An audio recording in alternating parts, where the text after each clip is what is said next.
Anana daw sa pikas linya ang atuang sister station sa Bombo Radio Cagayan de Oro pinagi ni Bombo Lawrence Heralde. Sa Cagayan de Oro ngit-ngit pa man karon o ni adayon patsada ang among panahon. Taligsik lang siya pero wala gyud may bundak ang ulan diri sa amo ang dapit og tugnaw ang among kadlawon buntag Bombo Radio Mindanao. Sa mga dagkong mga balita gikan diri sa among lokalidad sa Ulugon sa among Filipino-Chinese community karong adlaw diri sa Dakbayan sa Cagayan de Oro ang Chinese New Year. Diin kagabi gipahigayon ang ceremonial lighting no sa mga suga diran dapita sa among City Hall o sa among Gaston Park. Diin kini gipanguluhan ni Mayor Rolando Clarex Oy og ang mga Filipino-Chinese community pinaagi ni Mr. Benjamin Chan Jr. Now gipasabot ni namahayag si Mr. Benjamin Chan Jr. nga ang mga Phil-Chai or mga Filipino-Chinese community diri sa Dakbayan sa Cagayan de Oro, Bombo Radio, Mindanao, mga ang ilang kasing-kasing bisan tuod mga Chinese ilang dugo, ang ilang kasing-kasing mga Cagayanon, mga Pilipino na gayod tungod kay ang ilang mga katigulangan na hidangat diri sa Dakbayan sa Cagayan de Oro 1920s, 1930s pa nag-migrate gikan sa China na muyo na diri sa Dakbayan sa Cagayan de Oro. Samtang gidayeg usab no ni Mayor Rolando Clarex Oy ang kontribusyon sa Filipino-Chinese community diri sa Dakbayan sa Cagayan de Oro. Tungod kay dako kaayo og kontribusyon papel ang mga Phil-Chai sa kalambuan sa ekonomiya, sa komersyo ug negosyo Bombo Radio Mindanao.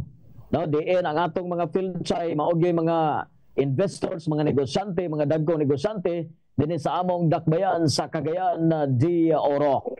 So karong gabi sa kining sugaton ang Chinese New Year, Year of the Wooden Snake, dihan kita sa may Bell Church karong alas 11 sa gabi din dunay mga fireworks display o dunay mga seremonyas no sa pagsugat sa bag-ong tuig sa mga Chinese. Samtang Bombo Radio Mindanao nagpadayon ang among kapulisan no sa gipatuman nga Comelec gun ban. Diin naa na sa 20 ka mga gun ban violators ang nasita sa ato ang mga kapulisan sa Police Regional Office 10 sa Tibuok Region 10. Niining mga random checkpoints nga gipahigayon karong mga panahon labi na sa mga nagdala og armas nga dili or walay exemption na. Bombo Radio Mindanao mo na itong mabalita o karong ilagyo ta sa Bombo Radio Davao pinaagi ni Bombo Danica Baguio. Daghang salamat Bombo Radio Cagayan de Oro, Bombo Lawrence Heralde. Una lakad sa mga panahon diri karon na nakasinati kami og inday-inday nga mga pag-ulan gumikan na usab sa epekto sa easterlies. Pagpabarog nga sa kanang hugnal sa mga balita nga among nga naghipos karong nga buntaga gumikan adunay usa ka lalaki ang naadik matud pa sa pornografiya ang giludos ang iyang ang pag-umangkon sa iyang asawa sulod ngadto sa dulan duha ka tuig. Inuuna himong malampuson nga nadakpan sa Santa Ana PNP ang usa ka lalaki nga unang gikataho og giangkon nga gumikan matud pa sa pagka-adik niya sa pornografiya mo'y nahimong hinungdan nga nahilabtan niya ang pag-umangkon sa iyang asawa kay nakasibat maning suspect ngadto sa Mayatigato area o dito na naabtan sa otoridad sumala na usab sa gihatag nga impormasyon sa informant sa kapulisan. Now kabahin niini gilayon usad nga gisilbi ang anaa sa 40 ka ihap sa kasong qualified rape nga atubangon usab nining suspitsado nga sumala pa minyo pagid unta daini nya ang bata nagpuyo nig sugod sa ilang panimalay Enero tuig 2020 hangtod nga tuig 2023 kay saysay pa sa biktima kada matulog nga daw maginanok nagkatulog ang asawa ni ining suspect didto na daw kamangon sa suspitsado ang pag-umangkon sa iyahang asawa. O dili ka every time nga adunay lakaw ang asawa nining suspect hilabtan niya sa makadagang higayon ang biktima. Now, niya milabay nga adlaw nadakpan ni og igaw na lamang sa pagpangayog pasaylo ngadto kang Kernel Marantan nga daw murag siya didto siya kang Kernel Marantan nakasala. Nangayo pud siya pasaylog ngadto kang Mayor Baste lakip na sa biktima pag umangkon siyang asawa nga iyang gilabtan sa pila ka higayon. Ingon pa siya nga tagai ko ninyo og tsansa nga magbag-o apan panawagan sa kuan.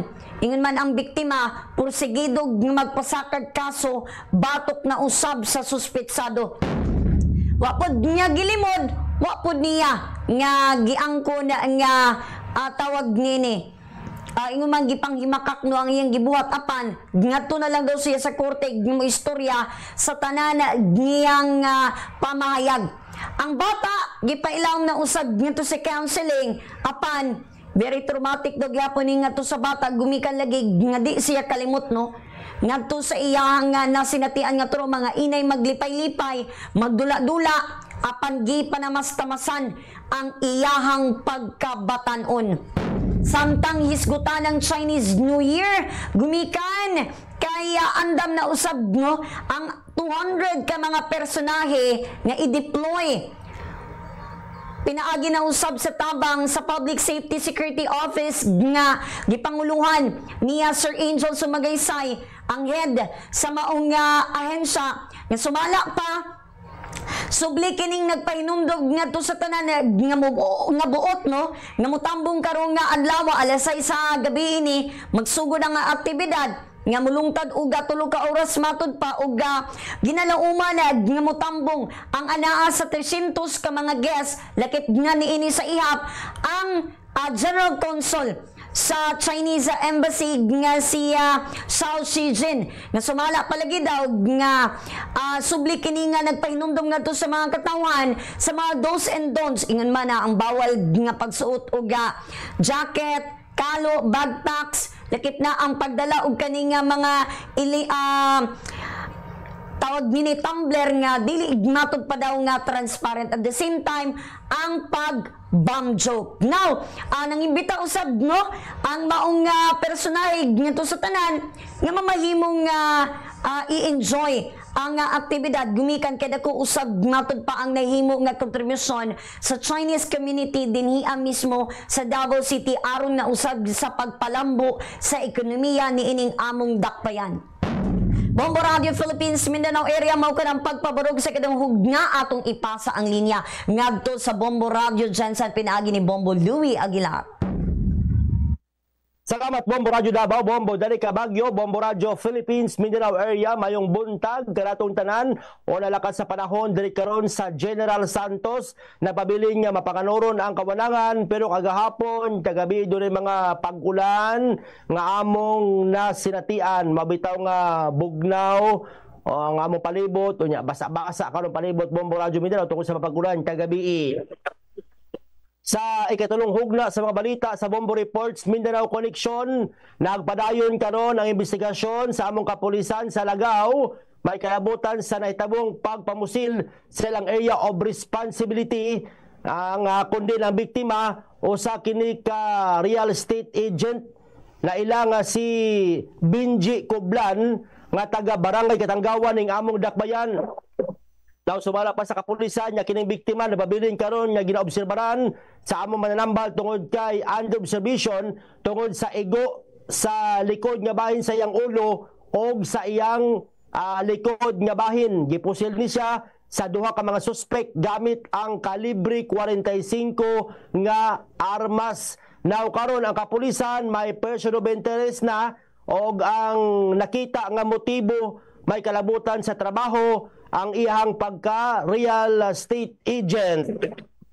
Kinaprepara na po karon sa among kapulisan sa Lagao pagpanguna ni Police Major of Tabukon ang kaso nga ipasangat batok sa duha ka mga wala pagipanganlan nga mga gunman o suspitsado Bombo Radio Philippines Mindanao area. Gipaniguro sa kapulisan nga madakpan sa mas dali nga panahon kini namusil sa nasampit nga biktima.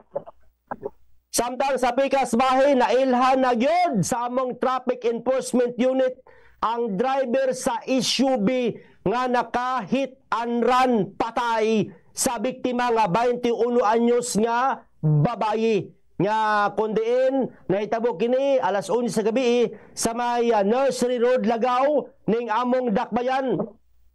Sumala pa nga kining namatay na ila o kining nasampit nga namatay na ila nga si Rinalyn Suangco, 21 anyos o nagpuyo gapon sa nasampit nga lugar.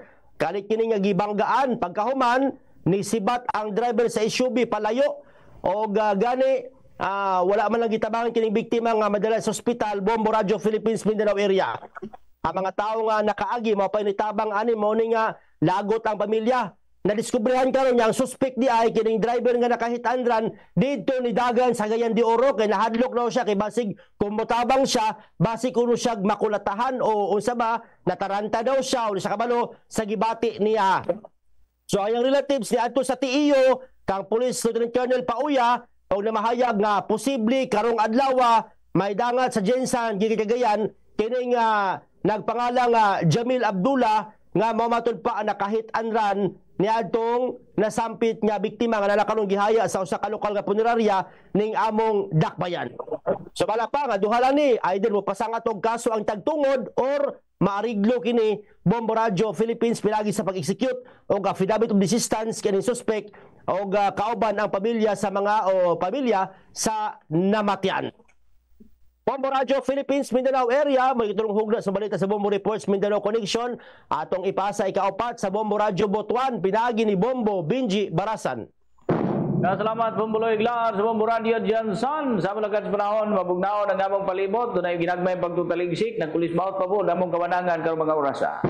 Detalye sa mga balita sa Bombo Report sa Mindanao Connection. Iba na ba nang mga kantidad sa 108.8 milyones pesos ang kantidad sa illegal nga shabu nga nakumpiska sa gihimo nga bypass operation sa ginsakpan sa Philippine Drug Enforcement Agency Conpedia Caraga kagahapon adlaw din moabot sa matuod pa 16 kilos nga nakuha sa mga otoridad atol sa gihimo nilang operation bandang alas 6:40 taknas buntag sa may Porocono, Barangay Santa Irene, Bayugan City, Lalawigan, sa Agusan del Sur. Nakuha sa posisyon ni ining suspect nga si Octomar Dimitrio, 32 anyos, residente sa may Barangay Baan, Kilometer 3 ning among siyudad sa Butuan. Ingon man John Ray Cala, 22 anyos, residente usab sa Purok 5, Barangay Dunya Rosario, lungsod sa Tubay, Lalawigan sa Agusan del Norte, kansa na Aristo Gilayon atol sa maong operasyon. Apil sa mga nakuha gikan silang posisyon ang duha ka cellphones nga iya kang Cala usa kabag nga adunay sulod nga sorted plastic sachet, usa ka glass pipe, ingon man 5 ka digital weighing scale. Nasairan nga ang maong mga illegal nga drogas gipotos kini sa silyadong plastic bag sa Lazada o G Anti-Express Couriers. Kaso karon paglapas sa Section 5 o 11 Article 2 sa Republic Act 9165 ang gihanay na sa among taga-PDEA aron ipasaka ngadto sa korte batok na nining nasangpit nga mga dinakpan. Samtang sa laing bahin Bombo Radio Mindanao, karon ang adlaw ang himuon nga canonical possession o installation sa pinakabag-ong diocese sa Prosperidad o ingon man ang pinakaunang obispo nga mohupot nini si Bishop Ruben Labaho gikan sa Archdiocese sa Sugbo.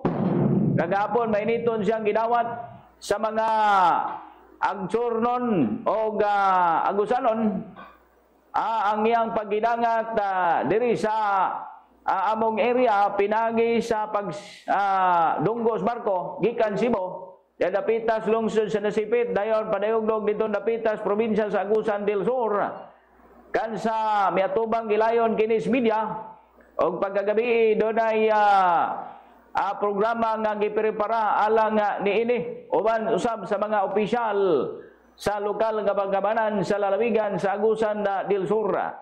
Pangunahan mismo ni Archbishop Charles Brand ang Papal Nuncio to the Philippines ang canonical possession o installation sa bagong obispo o bagong diocese sa Prosperidad.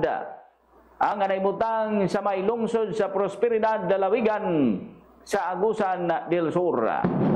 Una, Bombo Radio Mindanao, ang ikapat nga ugnas mga balita gikan sa Bombo Radio Butuan this time. Atong ipalabi og signal Bombo Radio Coronadal pinagi sa ni Bombo Donald Pitogo. Salamat Bombo Radio Butuan, Bombo Benji Marasal, mga kabombo may buntag kanatong tanan.